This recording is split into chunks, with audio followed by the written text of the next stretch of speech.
Billy, just like ourselves, you've been around the block a wee bit. There can't be many firsts left for you to do, but this is a first in as much that you've been writing and presenting for longer than any of us care to remember, but you've written a book. I've read the book. I was very honoured to be asked to do the foreword, and I can genuinely say it's a great book, a book full of fantastic anecdotes, fantastic stories. When we were coming up, we didn't know you when we were young, but we were all from the same neck of the woods. We all dreamed of being in rock bands. Did you dream about becoming a journalist, a music journalist? How did that happen? Well, like everybody else, I wanted to be a rock star. I went to see The Who on the 21st of October 1971 at Green's Playhouse. And to see my four heroes up on that stage, Pete Townsend, Roger Daltrey, John Entwistle and Keith Moon, I thought, I need to get involved in music somehow. And I think I was kind of realistic enough at the time to think I'm never going to be a swivel hip rock god like Robert Plant. I don't have the ability. I once went and bought, put down a deposit for an Echo Ranger acoustic guitar in McCormick's in Bath Street, £6. And the guy who came up to my house to sort of, check all the HP details, the hire purchase details, gave my mother such a hard time that I went back down the next day and demanded my £6 deposit back, and I went and put it down in a suit in Jackson the Tailor in Union Street. So I thought I need to get into music somehow, so my route in was journalism. Music's loss. And even then I wanted to be a music writer, so that's basically simply how it happened. Billy, what for you makes a great interview? And is there any particular format that you use? I think the format is just simply to do your homework. I mean, how many times have I interviewed you two? 30, 40, 50 times, but I still sit the night before writing my notes, which you can see in my hand here, all my dates and times and places, because if you get into an interview with somebody and you haven't got as much information at your fingertips as possible, not only is it, disrespectful to the artist that you're talking to, but suddenly if you say, that great quote that you said about such and such, and they say, I never said that. You say, yeah, in the NME you said it in 90. So you've got to have everything at your fingertips. So I always do my homework, and even though I know probably more about Simple Minds than you two do, I always sit and do my homework and do all my preparation, because it's the only way you can do a successful interview. Billy, there's a mind-boggling amount of names, stellar names in your book. You've got music people, you've got actors, you've interviewed politicians. It goes on and on.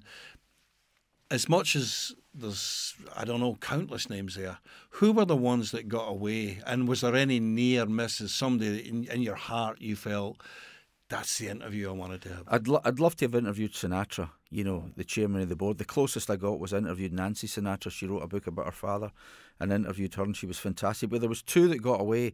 One was a guy who I was supposed to be interviewing, and he was signed to the same record label as Simple Minds, Virgin Records. And I got a phone call saying, look, he's not very well. I think he's got the flu. We'll postpone it for 2 or 3 weeks.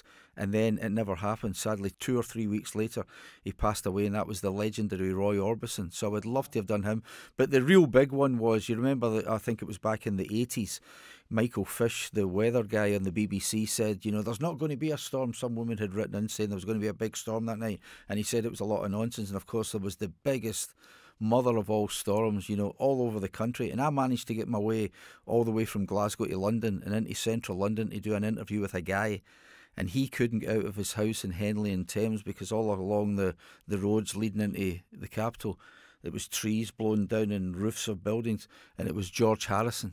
And we never ever got it rescheduled, so I missed out on George Harrison, so that was the one that got away. Lennon would be one as well. Yeah, that would be one. Billy, you've been to concerts all over the world and events all over the world. Do you have a particularly favourite venue? Yeah, I mean, there's lots of favourite venues. I like Hammersmith Odeon in London. Who did I see there? I saw the concerts for Kampuchea with Paul McCartney and Robert Plant and the Pretenders and the Clash and people like that. I also like Madison Square Garden. I went to the Rock and Roll Hall of Fame 25th anniversary show in 2009 with U2, Springsteen, Stevie Wonder, Simon and Garfunkel. The list was absolutely endless. And I'm not just saying it to be all sort of hometown sentimental. It's the Apollo in Glasgow, the old Greens Playhouse, which became the Apollo in 1973. That's where I saw my first gig. I got a job in it as a steward, showing people to their seats. And sometimes I was in it, 4 or 5 nights a week. So in the early days, I saw everybody from Rory Gallagher, Genesis, Eno, Roxy Music, you know, the first ever tour that Eno did with Roxy Music. Who else did I see? I saw Chuck Berry, I saw Hawkwind. So the list was just some of, and I didn't like all of these bands, but it was just great to go. So the Apollo in Glasgow will always be number one in the list. Yeah. The thing that's always evident to me is how much a fan you are. Yeah. And like a lot of music fans, you're also a collector of memorabilia, and you're really in deep. I know that you've got a lot of memorabilia. I want to ask you to tell us the most valuable stuff, because your house will get broken into.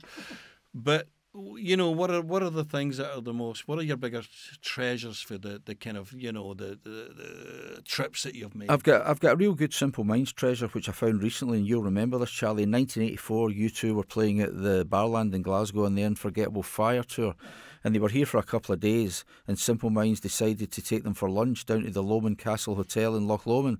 So we all piled on the bus and went away down to this very picturesque venue, you know, on the banks of the loch. It was like something from a shortbread packet.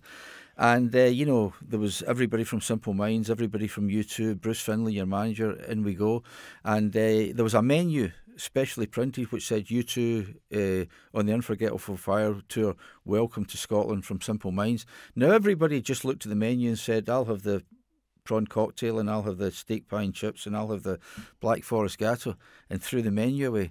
I kept the menu, and I've got a copy of that menu signed by the members of U2 and signed by U2 and Simple Minds.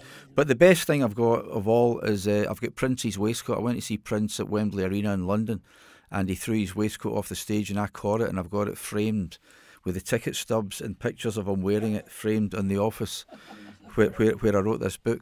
Jim tells me that, and you've got a big jukebox in your house. Yeah. And what would we find on there? It's an AMI Continental jukebox from 1962. I always wanted one, and I saved up my money and went to this jukebox fair once. It holds 100 vinyl singles. I didn't want a modern one which had CDs in it. I wanted one which had vinyl singles in it. So the trick was to spend the next 18 months going and getting my 100 favourite singles. And the trick, again, was to try and get a good A-side and a good B-side. So I've got Simple Minds on there, Alive and Kicking's on there. Who else have I got? I've got Edith Piaf, I've got Smokey Robinson, I've got Stevie Wonder, of course I've got the Stones and the Beatles and Led Zeppelin. But when you go to the jukebox, A1, the very first single on the jukebox, is Won't Get Fooled Again by The Who, and that was the first single I ever bought. Away with the Boys Brigade camp in 1971 to Rill, and I kept my camp money, and I bought Won't Get Fooled Again in the blue picture sleeve, and I bought The Who live at Leeds. So the first record in the jukebox is actually the first record I bought, and it's the actual copy from all those years ago. Well, we have to tell what his name was, because we have a nickname for Billy. Alive and Eating, we call him, because whenever Billy went round the world, say if he went to New York or he went to Las Vegas, he see Prince or something, he'd go, oh, I found this hot dog place around I found this donut shop. I actually think he's written the wrong book, Charlie. He should have done his own guidebook, Alive and Eating by Billy Sloan. But pie shops in Edinburgh. The question is, sometimes you go to these gigs and afterwards there'll be, who had the best backstage rider? Who best catering would be probably Michael Jackson on the Bad Tour in Rome, where they had a spread of food that was just absolutely amazing. And there was Michael Jackson with his date for the evening, who was none other than Sophia Loren, the Italian actress. The Rolling Stones in 2006 in Porto, one of the best 10 meals I've ever had in my absolute life.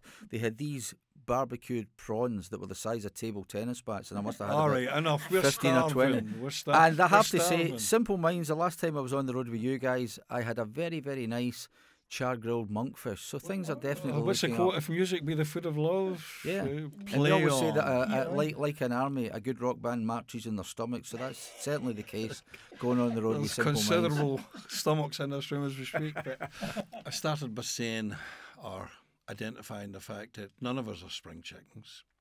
This is your first book. But I know you've got a ton more anecdotes. You could probably have written 10 books. I certainly hope, from what I've read, it's a fantastic book. And I hope there is a part 2. And I hope that, I have to say, I was really impressed, because when you told me at the start of the year, if I had a $5 for everyone who told me they're going to write a book, including me, and still haven't done it, I'd be a lot wealthier than I am. But you did do it, you knuckled down, and it's a great book. I thoroughly recommend it. And I look forward to part 2. So keep the quill in hand. You have done the foreword, and I want to thank you for that. The book comes out on the 28th of September. It's 20 quid, and if you want to give me your money now, I'll make sure you get a signed copy.